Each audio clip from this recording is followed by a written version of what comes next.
Il y a des crimes si terribles que le tribunal n'a pas d'autre choix que de priver les délinquants de leur droit de vivre. D'un criminel qui a brûlé vive une femme après l'avoir violée à un autre qui a tué sa fille de 9 ans. Ces criminels sont les pires des pires. Pedro Espinosa. Le 2 mars 2008, une jeune vie prometteuse a été interrompue à Arlington Heights, Los Angeles. Jamiel Chow, 17 ans, star du football au lycée, a été tragiquement abattu alors qu'il rentrait chez lui depuis le Beverly Center. Ce triste événement a brisé une famille et déclenché un débat politique passionné sur les politiques d'immigration et le concept de ville sanctuaire. Mais ce n'est ni l'un ni l'autre. Ce soir-là, Jamiel est descendu du bus à 3 rues de chez lui. Il a reçu un appel de son père, Jamiel Senior, qui vérifiait où il se trouvait. Jamiel l'a rassuré en lui disant qu'il était presque rentré chez lui. Tragiquement, il n'y est jamais parvenu. 2 hommes d'origine hispanique sont sortis d'une voiture blanche et l'ont confronté, exigeant de savoir à quel gang il appartenait. Comme Jamiel ne répondait pas assez vite, ils l'ont abattu. Entendant les coups de feu, Jamiel père se précipite à l'extérieur pour trouver son fils gravement blessé. Jamiel avait reçu une balle dans l'estomac, ce qui l'avait fait s'effondrer. Alors qu'il gisait sur le sol, les mains au-dessus de sa tête, une autre balle lui a traversé les mains et a atteint son visage. Bien qu'il ait été transporté d'urgence à l'hôpital, son décès a été constaté à 21h55. L'enquête s'est rapidement orientée vers Pedro Espinosa, un membre de gang notoire. Espinosa, un immigrant clandestin récemment libéré de prison, a été retrouvé dans un parc voisin moins d'1 heure après le meurtre. Un policier de Culver City, qui n'était pas au courant de la fusillade, avait relevé la plaque d'immatriculation du véhicule d'Espinosa, ce qui s'est avéré être une preuve cruciale. Espinosa a été accusé de meurtre au premier degré et condamné le 9 mai 2012. Le jury a trouvé des circonstances particulières dans le crime, rendant Espinosa éligible à la peine de mort. Le 23 mai 2012, il a été condamné à la peine capitale, une sentence qu'il a semblé accueillir favorablement, ne montrant aucune émotion au moment où elle a été prononcée. Dans la salle d'audience, la famille Chow était visiblement émue. Certains portèrent du rouge, couleur associée à la violence des gangs d'Espinosa. Ils ont eu du mal à retenir leurs larmes pendant les 3 heures qu'a duré l'audience. La sentence a marqué la fin d'un terrible voyage pour la famille Chow, qui avait cherché à obtenir justice pour le meurtre insensé de Jamiel.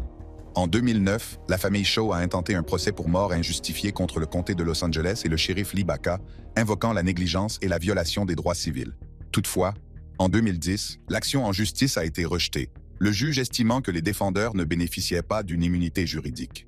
L'équipe de défense d'Espinosa a fait valoir qu'il n'avait pas bénéficié d'un procès équitable, mais le juge a rejeté ses arguments. Les preuves accablantes contre Espinosa, associées à son comportement peu coopératif, ont scellé son destin. Même si son avocat a fait valoir que la peine de mort ne résoudrait pas le problème plus large de la violence des gangs, le juge était resté ferme dans sa décision. Lors de l'audience de détermination de la peine, les émotions ont été vives, en particulier lors des déclarations des victimes. Le frère de Jamiel, âgé de 13 ans, s'est demandé comment Espinosa pouvait justifier le meurtre. Sa mère, qui luttait contre les larmes, doutait que sa foi soit assez forte pour lui permettre de pardonner. Jamiel Senior a été le plus loquace, réclamant la peine la plus sévère pour Espinosa. Jamiel Senior a vraiment insisté sur le fait qu'Espinosa méritait la peine de mort, qu'il devait rester dans le couloir de la mort pour le reste de sa vie, jusqu'à ce qu'il meure. Le sourire provocateur d'Espinosa n'a fait qu'aggraver la douleur de la famille. Même après avoir été condamné à payer 7 500 $ de dédommagement, l'absence de remords d'Espinosa était évidente. Après le verdict, la famille Chow a tenu une conférence de presse triomphante, tandis que les proches d'Espinosa ont quitté la salle d'audience en silence. Pour notre prochaine édition, l'accusé a défié le juge de le condamner à mort. James Herrar. La Cour suprême de Floride a récemment confirmé 2 condamnations pour meurtre au premier degré et la peine de mort prononcée à l'encontre de James Herrar, un membre d'un gang du sud de la Floride impliqué dans une série de crimes commis en 2008. C'est une grande surprise pour lui, car il avait défié le juge de le condamner à mort. Après tout, il était sûr que la Cour suprême le laisserait en vie et annulerait la sentence. Herrar a été reconnu coupable de 18 crimes liés au gang, dont les meurtres d'Éric Jean-Pierre et de Kiem Huynh, en tant que commandant en second d'une branche du gang national des Crips, basé à Lauderhill. En novembre 2008, Herrar et 2 autres membres de gang ont parcouru les rues de Lauderhill, cherchant à augmenter leur nombre de victimes. Ils ont rencontré au hasard Éric Jean-Pierre, qui n'était pas affilié à un gang et rentrait simplement chez lui après un arrêt de bus. Sous l'impulsion de Herrar, un autre membre du gang a tiré une balle dans la poitrine de Jean-Pierre, le tuant sur le coup. Lors de son appel, Erard a soulevé plusieurs arguments pour sa défense, notamment l'affirmation selon laquelle ses déclarations à la police de Lauderhill auraient dû être supprimées puisqu'elles avaient été faites après qu'il ait demandé un avocat. La Cour suprême de Floride a toutefois rejeté cet argument, notant que M. Erard avait volontairement renoncé à ses droits Miranda après avoir repris la communication avec les inspecteurs. Le tribunal a détaillé les événements, expliquant que lorsque M. Erard a demandé un avocat, les inspecteurs ont commencé à quitter la pièce. M. Erard a alors commencé à poser des questions sur la procédure d'arrestation et le temps d'attente pour obtenir un avocat. Après avoir reçu des réponses, il a décidé de renoncer à ses droits Miranda et a signé le formulaire de renonciation, indiquant qu'il acceptait de parler sans la présence d'un avocat. James Erard était un membre éminent des Backstreet Crips, un gang basé à Lauderhill, en Floride. Et d'après sa façon de parler, il ne craignait personne. Ses activités criminelles, qui se sont déroulées de juin à décembre 2008, comprenaient de nombreux vols et fusillades. Il faut savoir qu'en plus de sa condamnation à mort, Erard avait déjà été condamné à 9 peines de prison à vie par un juge du comté de Palm Beach pour une série de vols avec violence qu'il avait commis à l'âge de 19 ans. Il a été impliqué dans une série de vols violents de Dunkin' Donuts. Ainsi, avant même cette affaire, il allait déjà passer toute sa vie en prison. Cette affaire a attiré encore plus l'attention du public en raison de ses bizarreries en salle d'audience, comme le fait d'aboyer comme un chien. Passons maintenant au procès qui l'a conduit dans le couloir de la mort. En mai 2014, Erard a été jugé pour 19 chefs d'accusation, dont 2 pour meurtre au premier degré, racket, association de malfaiteurs en vue de commettre un racket, ainsi que plusieurs chefs d'accusation pour vol et tentative de meurtre.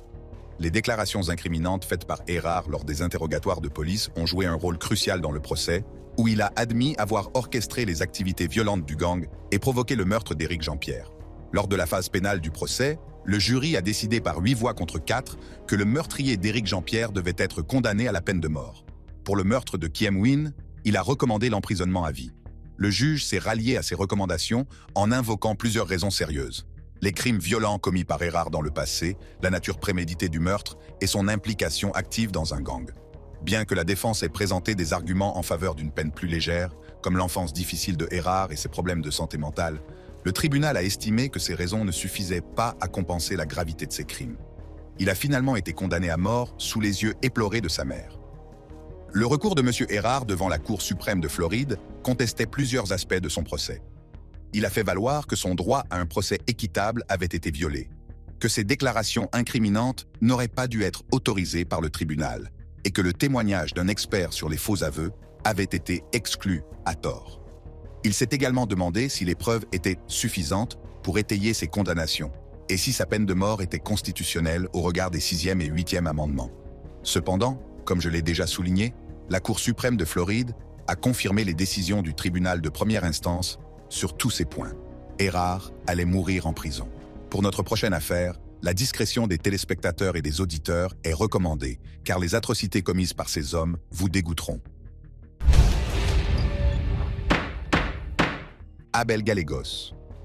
Abel Gallegos a comparu devant le tribunal de district du comté de Jefferson et a été condamné à la prison à vie sans possibilité de libération conditionnelle, plus 163 ans supplémentaires pour son rôle dans l'enlèvement et le meurtre de Simone Duran, 28 ans.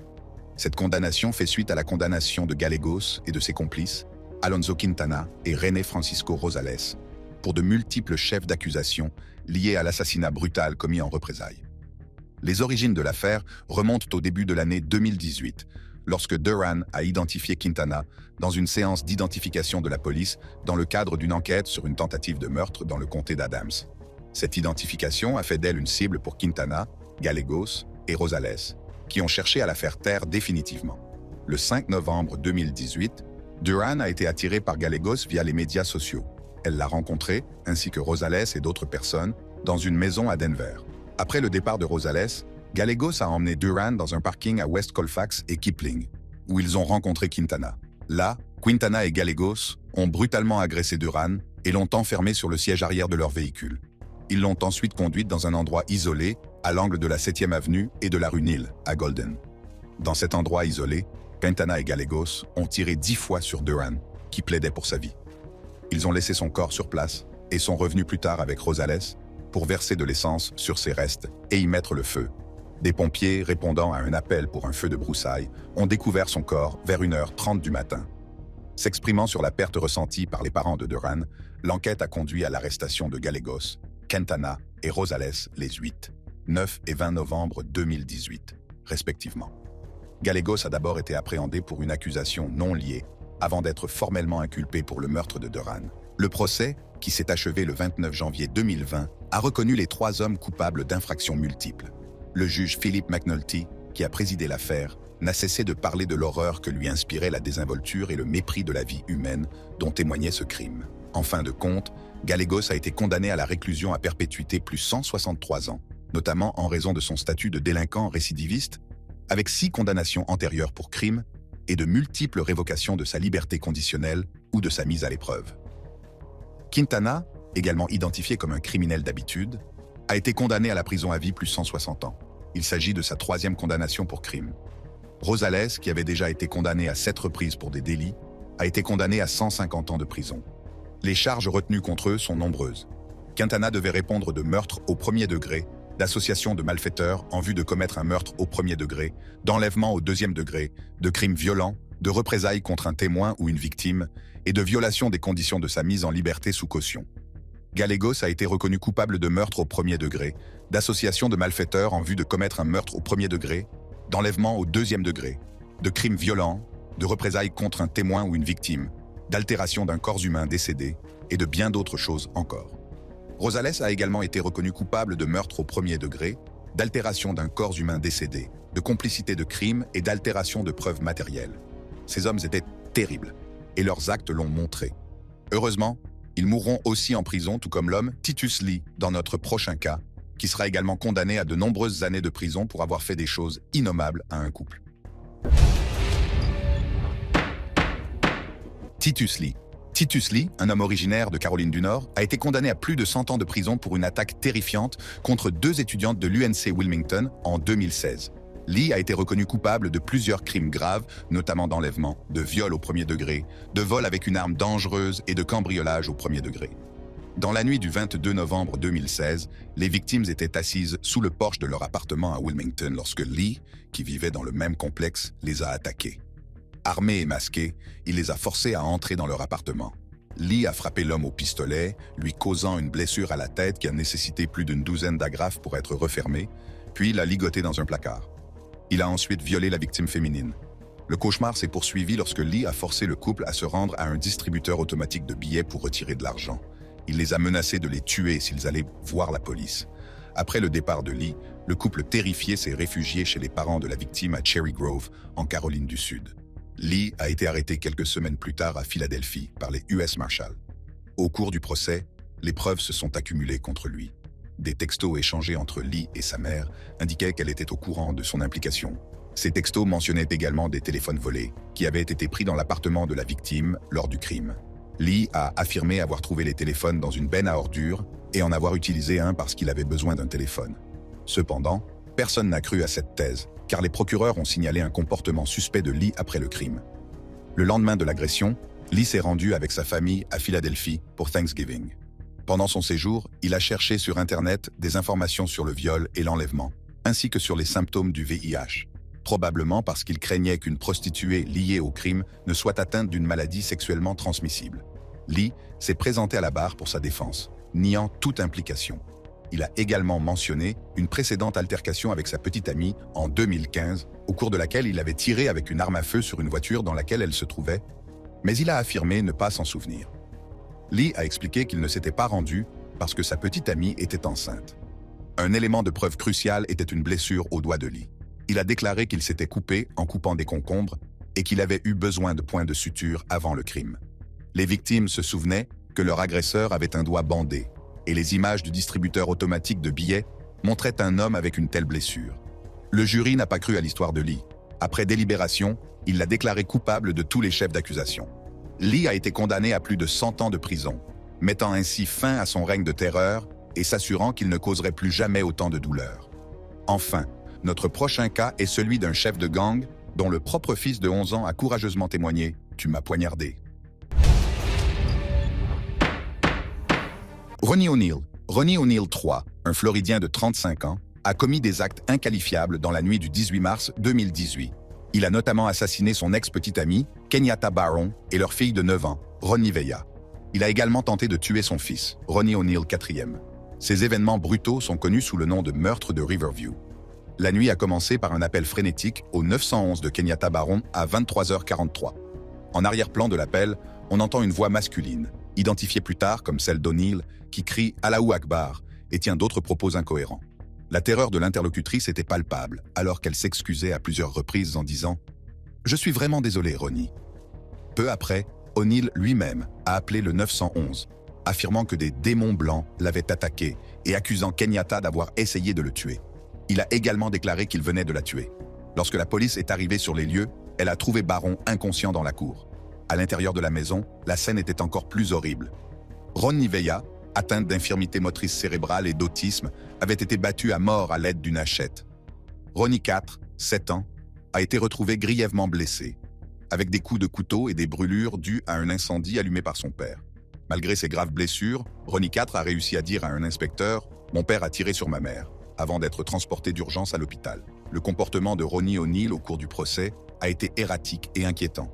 Il a choisi de se représenter lui-même, ce qui a donné lieu à des scènes bizarres et chaotiques dans la salle d'audience. Sa déclaration d'ouverture a été une diatribe bruyante et décousue dans laquelle il a affirmé qu'il y avait eu un complot contre lui et a nié tout acte répréhensible. Ses emportements et son comportement agressif ont laissé de nombreuses personnes dans la salle d'audience stupéfaites et consternées. En tant que son propre avocat, O'Neal a contre-interrogé les témoins, y compris son fils. Ce moment est particulièrement glaçant.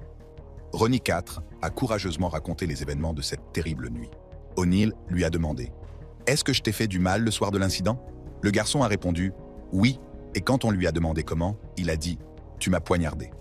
Ce témoignage a marqué toutes les personnes présentes. Il a ensuite essayé de manipuler son fils pour qu'il se souvienne des bons moments qu'ils avaient passés ensemble. Les rapports d'autopsie présentés au tribunal ont révélé la brutalité des attaques. Kenyatta Barron a été abattu, battu et a subi plus de 15 lacérations à la tête. Ronnie Veya, sans défense et incapable d'appeler à l'aide en raison de son handicap, a été soumise à une cruauté inimaginable. Les actes de M. O'Neal ont été décrits au tribunal comme barbares et sans cœur. Tout au long du procès, O'Neal a maintenu une défense fondée sur la légitime défense et sur des accusations d'avoir été piégé par les autorités.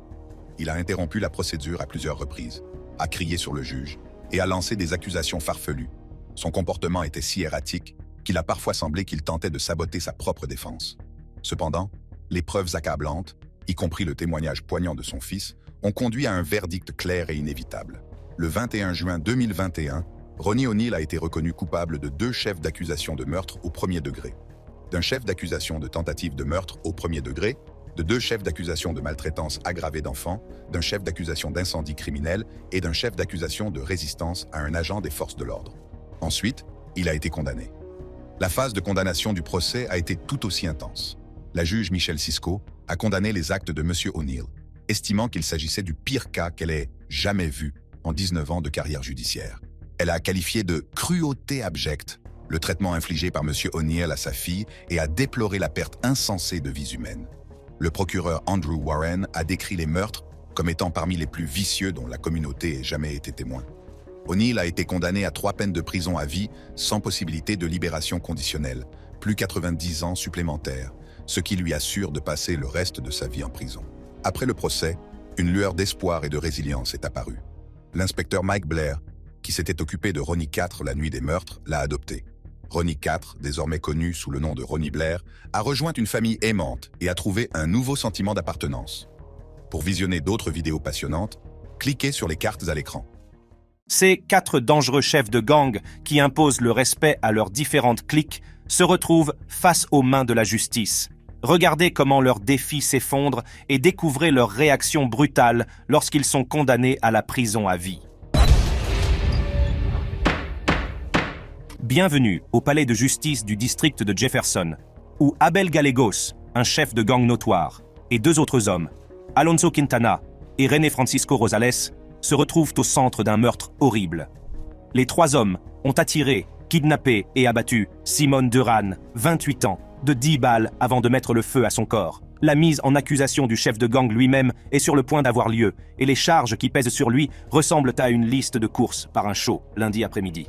il a été inculpé de meurtre au premier degré avec intention et après délibération, de meurtre au premier degré, de conspiration en vue de commettre un meurtre au premier degré, d'enlèvement au deuxième degré, de 2 chefs d'accusation pour crimes de violence et de représailles contre un témoin ou une victime, parmi bien d'autres chefs d'accusation. Nous sommes en 2018 et la victime est Simone Duran, 28 ans, dont la vie a été cruellement arrachée dans une séquence d'événements qui a commencé par un message sur les médias sociaux et s'est terminée par un coup de feu. Abel Gallegos, un chef de gang de 36 ans originaire de Lakewood, a contacté Duran, une jeune mère de 2 enfants, avec des intentions bien plus cruelles que l'apparence amicale qu'il présentait en ligne. Ce premier contact était la première étape d'un plan soigneusement planifié qui allait finalement conduire à la mort prématurée de Duran.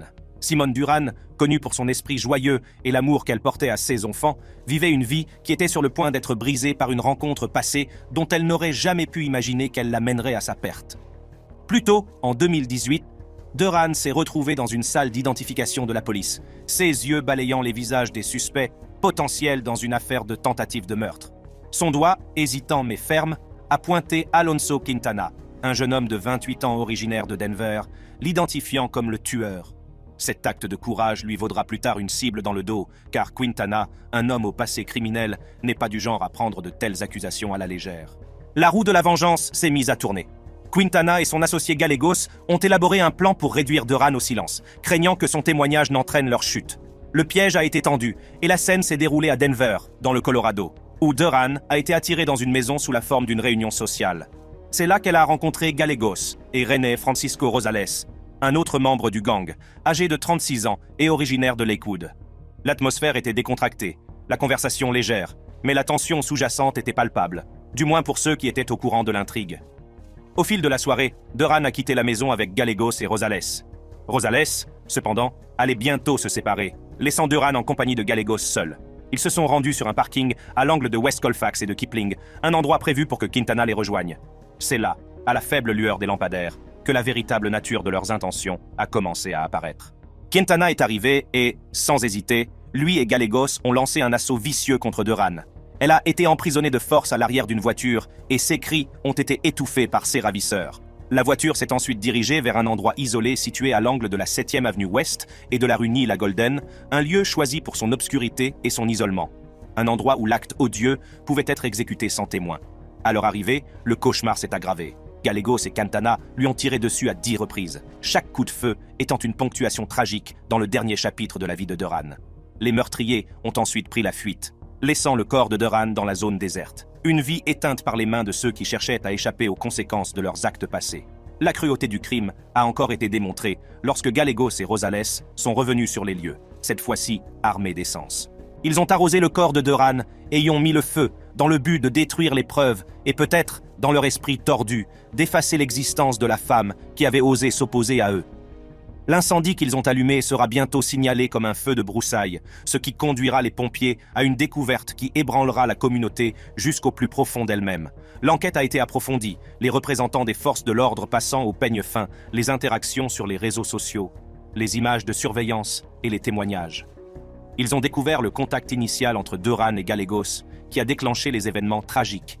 Le lien avec l'enquête sur la tentative de meurtre, dans le cadre de laquelle Duran avait identifié Quintana comme suspecte, est devenu un motif essentiel de l'affaire. Il était clair que Duran avait été prise pour cible parce qu'elle avait eu le courage de témoigner. À mesure que l'étau se resserre autour des suspects, les arrestations se succèdent rapidement. Les 8, 9 et 20 novembre 2018, les 3 hommes ont été appréhendés. Gallegos, initialement détenu pour des motifs sans rapport avec l'affaire, a rapidement été formellement inculpé pour l'homicide de Duran. La communauté a assisté à la mise en détention des hommes, chaque arrestation provoquant un soupir de soulagement collectif. Mais la douleur de la perte de Duran est restée perceptible. Le procès a donné lieu à un véritable spectacle, l'accusation présentant une montagne de preuves contre le trio. La salle d'audience était tendue lorsque les chefs d'accusation ont été lus à haute voix. Quintana, considéré comme un criminel d'habitude, devait répondre de nombreux chefs d'accusation, notamment de meurtre au premier degré avec préméditation et après délibération, d'association de malfaiteurs en vue de commettre un meurtre au premier degré, d'enlèvement au deuxième degré, de 2 chefs d'accusation de violence, de représailles contre un témoin ou une victime, et de violation des conditions de la liberté sous caution. Son passé criminel, marqué par 2 condamnations antérieures pour crime, donne l'image d'un homme qui n'est pas étranger au système de justice pénale. Comme vous pouvez le constater, sa réaction n'était pas empreinte de remords et de regrets. Il est resté nonchalant et a même adressé des mots au juge alors qu'il était escorté hors du tribunal. Les peines ont été sévères, reflétant la nature cruelle du crime. Gallegos, le cerveau du complot, a été condamné le 31 janvier 2020 à la prison à vie, plus 163 ans. Un message clair de la part du système judiciaire qu'une telle méchanceté serait traitée avec toute la force de la loi. Le suivant est un chef de gang notoire, Robert Martinez, qui a abattu un homme par exécution et l'a laissé dans un fossé de drainage après l'avoir attiré dans un trafic de drogue. Nous sommes dans le grand État du Texas, au 290e tribunal de district de l'État, où le chef de gang Robert Martinez a été impliqué dans un crime cruel qui aurait un impact sur la communauté. En 2015, Steven Serna, 19 ans, a vu sa vie tragiquement interrompue. Son corps a été découvert dans un célèbre fossé de drainage, appelé de manière menaçante Hell's Gate, un nom qui laissait présager une histoire de trahison et de violence. Accusé d'avoir orchestré la fusillade qui a coûté la vie à Serna, Martinez a été inculpé de meurtre au premier degré. Lorsque le marteau a retenti et que le verdict a été prononcé, le sort de Robert Martinez a été scellé, concluant un procès qui restera gravé dans l'histoire criminelle de San Antonio. L'histoire commence un jour fatidique de février. Steven Serna, un jeune homme de 19 ans, s'est retrouvé pris dans une toile dangereuse, tissée par des individus auxquels il croyait à tort pouvoir faire confiance. Attiré par la promesse de drogue ou d'argent, Serna a été attiré dans un motel ordinaire, un endroit où l'apparence ordinaire masquait les sombres intentions qui s'y cachaient. Robert Martinez, chef de gang notoire, et ses complices ont préparé le terrain pour ce qui allait devenir un acte diabolique. C'est là, dans la chambre d'un motel, qu'un complot diabolique a été ourdi, qui allait conduire à une trahison impardonnable. Au fil des heures, le piège s'est déclenché, et Serna, qui n'avait pas conscience des problèmes à venir, a été emmené loin du motel. La destination était une zone désolée dans le bloc 1100 de Shadwell, une zone qui portait le nom sinistre de Hell's Gate. C'est ici, dans ce lieu abandonné, que le destin cruel de Steven Serna a été scellé, une jeune vie emportée par les mains de ceux qui l'avaient croisé. Le rôle de Robert Martinez dans cette sombre histoire est apparu clairement lorsque les autorités ont reconstitué les événements qui ont conduit à la mort prématurée de Serna. L'orchestration du meurtre, le calcul froid de l'acte et la tentative ultérieure de dissimuler le crime désignent tous Martinez et son gang, qui a été impliqué dans l'orchestration de ce piège fatal. La salle d'audience était un champ de bataille où le sort de Robert Martinez allait se jouer. L'accusation, menée par Melissa Sáenz, a présenté un récit de vengeance. Un meurtre commis à la suite d'un meurtre antérieur dans lequel Steven Serna n'avait aucune part. Elle a brossé le tableau d'un crime calculé, où Steven Serna a été tué sans pitié et abandonné dans le fossé de drainage connu sous le nom de Hell's Gate. Le procès a connu son lot de moments dramatiques, notamment lorsque Larry Isaac, l'oncle de Martinez, a livré son témoignage. Le récit d'Isaac, concernant l'appel téléphonique au cours duquel Martinez aurait avoué le meurtre, a constitué un élément de preuve crucial pour l'accusation. Cependant, la défense n'a pas manqué de souligner la motivation du témoignage d'Isaac, à savoir la promesse d'une réduction de la peine qui pourrait passer de 20 ans à 9 ans au maximum.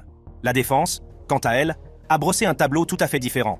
Leland McRae, représentant Martinez, a soutenu avec ferveur que son client était un bouc émissaire, une cible commode pour un crime qu'il n'avait pas commis.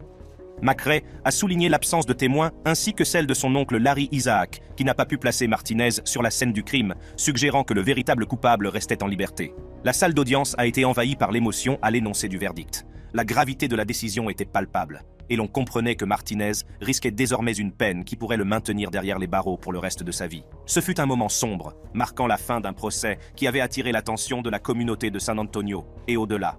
Malgré les efforts de la défense pour semer le doute, la décision du jury était claire, influencée par les mots obsédants que Martinez aurait adressés à son oncle.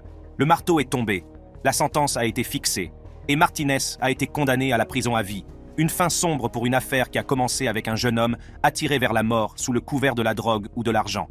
Ce procès met en lumière la perte tragique de vies humaines et la poursuite de la justice dans le quartier ouest de San Antonio. Le chef de gang suivant est tout droit sorti d'un cauchemar, avec des actions malveillantes à l'avenant. Caius Veiovis est également accusé du meurtre des 3 hommes de Pittsfield, et il est temps pour lui de répondre de ses péchés. Bienvenue à la Cour supérieure de Hampden, dans la ville de Springfield, Massachusetts, où un chef de gang frappe dans le monde criminel, Caius Veiovis. Ce chef des Hells Angels, à l'apparence tout droit sorti d'un roman d'horreur, s'est retrouvé accusé du meurtre de 3 hommes de Pittsfield, un crime qui a ébranlé le cœur de la communauté. Il est également accusé d'intimidation de témoins et d'enlèvement.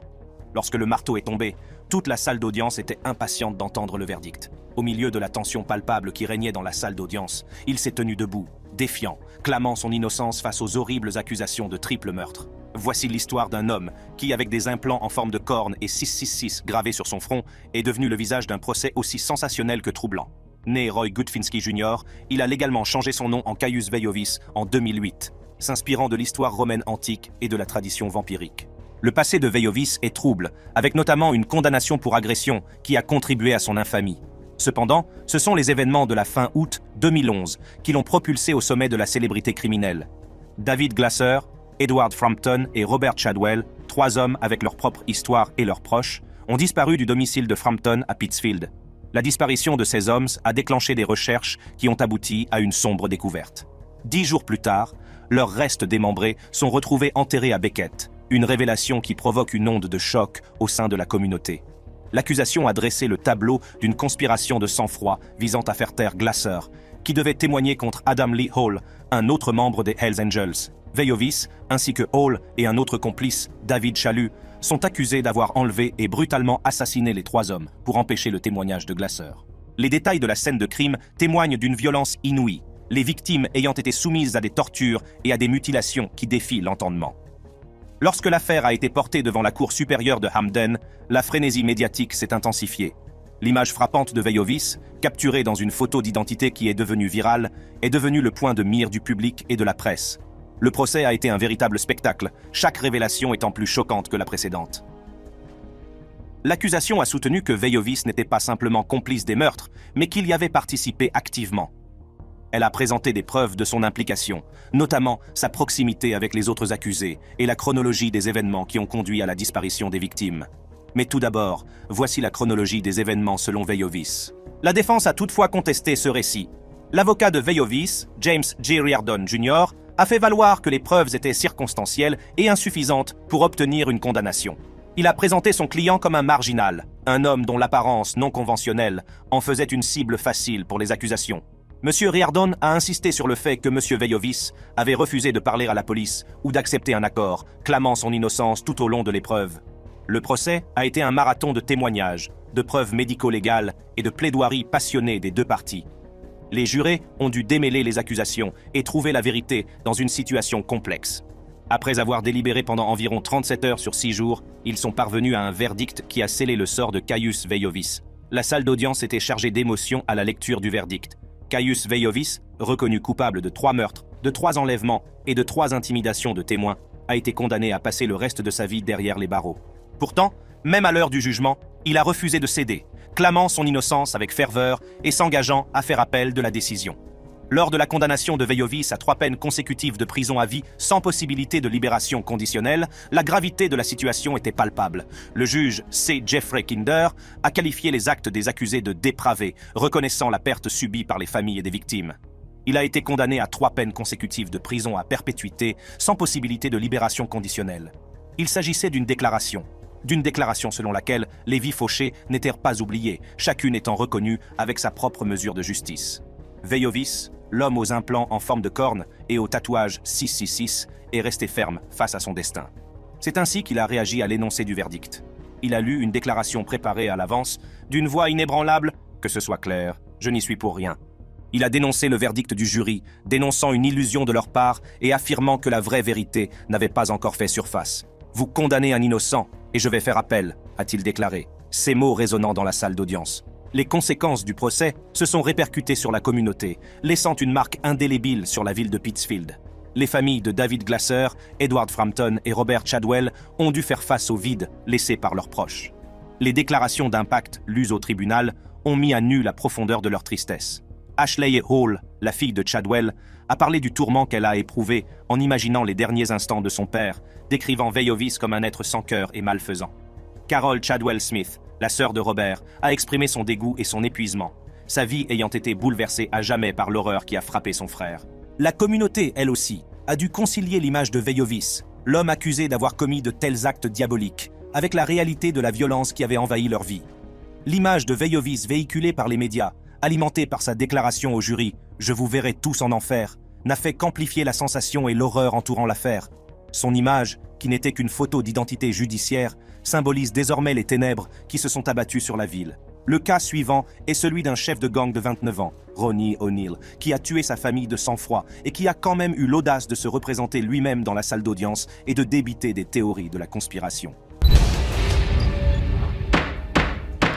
Bienvenue dans la ville de Tampa, en Floride, pour cette histoire déchirante où un chef de gang de 29 ans, Ronnie O'Neill, a tué sa famille de sang-froid.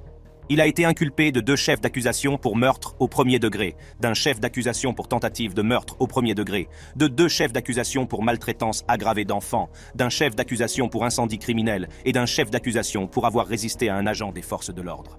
Un soir apparemment ordinaire de mars 2018. L'air nocturne était calme et les habitants de Riverview, en Floride, s'installèrent chez eux, ignorant que leur sentiment de sécurité était sur le point d'être brisé. O'Neill, connu dans l'ombre du monde interlope comme chef de gang, était sur le point de franchir une ligne sans retour. À l'approche de minuit, le calme a été rompu par des coups de feu et les cris désespérés d'une femme et d'un enfant. Les voisins se sont réveillés en plein cauchemar, entendant la voix d'une femme qui implorait sa vie. À l'intérieur de la résidence des O'Neill, la femme était Kenyatta Barron, la petite amie de M. O'Neill et la mère de ses 2 enfants. Les premiers secours sont arrivés sur les lieux et ont découvert une image effroyable.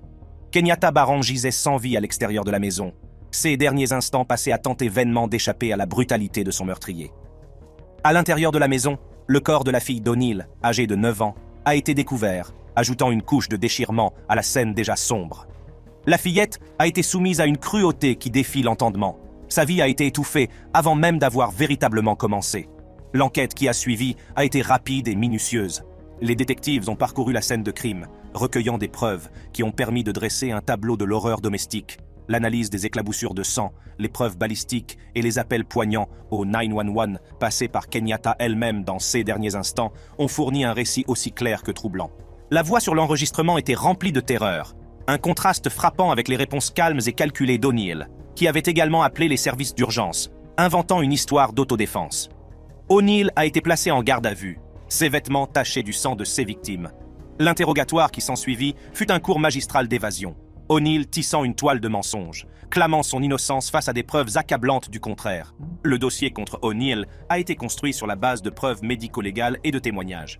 L'accusation a présenté une chronologie des événements détaillant les mouvements d'O'Neill la nuit des meurtres, corroborée par les images de sécurité et l'empreinte numérique laissée par son téléphone portable. Le mobile, bien qu'il n'ait jamais été entièrement élucidé, semble découler d'une dispute familiale qui a dégénéré en violence mortelle. Le procès de Ronnie O'Neill est devenu une sensation médiatique, attirant l'attention de tout le pays. La salle d'audience est un véritable champ de bataille où l'accusation et la défense s'affrontent, chaque partie présentant sa version de la vérité. O'Neill, dans un geste qui a choqué le public, a choisi de se représenter lui-même, ce qui a donné lieu à des échanges erratiques et souvent conflictuels avec le juge et les témoins. Tout au long du procès, les preuves contre O'Neill se sont accumulées. Le jury a pris connaissance des appels au 911, des rapports médico-légaux et des témoignages déchirants de ceux qui ont perdu leurs proches. L'accusation a dépeint O'Neill comme un homme qui avait laissé sa colère devenir mortelle, qui avait ôté la vie à ses proches dans un accès de rage. L'autoreprésentation d'O'Neill a été marquée par des accès de colère et des moments de théâtralité bizarres qui frisaient le surréalisme. Il a défié l'accusation avec une férocité qui reflétait la violence des crimes qu'il était accusé d'avoir commis. Sa déclaration d'ouverture, un monologue décousu et souvent incohérent, a donné le ton de ce qui allait suivre. Il a crié à tue-tête, clamant son innocence et dénonçant une conspiration contre lui, alors que les preuves présentées racontaient une autre histoire.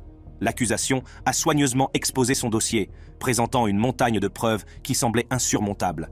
Des témoins sont venus à la barre, chacun ajoutant une nouvelle pièce au sinistre puzzle. Le témoignage le plus troublant a été celui du fils d'O'Neill, qui avait survécu à l'agression. Le jeune garçon, marqué physiquement et émotionnellement, a raconté les événements de cette nuit-là avec une bravoure qui n'avait rien à voir avec son âge. Ces paroles étaient une accusation accablante contre son père, et elles ont résonné dans toute la salle d'audience. Alors que le procès se poursuivait, les déclarations des membres survivants de la famille ont dressé le portrait des vies brisées par les actes de M. O'Neill. Les proches de Kenyatta Barron ont parlé d'une femme dont la vie était pleine de promesses, d'une mère aimante dont le rire ne remplirait plus jamais leur foyer. Ils ont parlé de la petite fille de 9 ans, dont les rêves étaient aussi vastes que son sourire était large, tous 2 éteints bien trop tôt. Le chagrin de la famille était palpable, sa perte incommensurable, et son désir de justice brûlait. La défense, si l'on peut dire, a été chaotique. O'Neill a contre-interrogé les témoins en leur posant des questions hostiles et absurdes, pleines d'accusations et de sous-entendus. Toutefois, ces questions n'ont guère permis de remettre en cause les arguments de l'accusation. Les preuves étaient irréfutables et le jury a accueilli avec scepticisme les efforts de O'Neill pour les discréditer. Les plaidoiries finales ont été un exemple de contraste. Les derniers mots de l'accusation étaient mesurés et solennels, un appel à la justice pour les victimes. La plaidoirie d'O'Neill, en revanche, a été un spectacle de rage et de désespoir. Il a clamé son innocence, affirmant qu'il avait été victime d'un coup monté et que les vrais coupables étaient toujours en liberté. Sa voix a résonné dans la salle d'audience, mais les preuves ont parlé plus fort. Il a été déclaré coupable de tous les chefs d'accusation. La salle d'audience est silencieuse alors que la réalité de la décision s'impose. Ronnie O'Neill, qui inspirait autrefois la crainte dans les rues, était désormais un meurtrier condamné à vivre derrière les barreaux. Lors du prononcé de la sentence, la juge Michelle Cisco a déclaré qu'il s'agissait de la pire affaire qu'elle ait jamais vue en près de 20 ans de carrière et a qualifié les actes de Ronnie O'Neill envers sa femme et sa fille de cruauté abjecte. La phase de détermination de la peine est une formalité, mais elle n'en est pas moins intense. Les déclarations d'impact se sont poursuivies, chacune rappelant les vies déchirées par les actes d'O'Neill. Lorsque la sentence a finalement été prononcée, elle l'a été avec la gravité qui sied au crime commis. Ronnie O'Neill a été condamné à 3 peines consécutives de prison à vie sans possibilité de libération conditionnelle, assortie d'une période supplémentaire de 90 ans. Si vous avez aimé cette vidéo, jetez un coup d'œil à nos autres superbes vidéos de salle d'audience sur la chaîne. Merci d'avoir regardé et à la prochaine fois.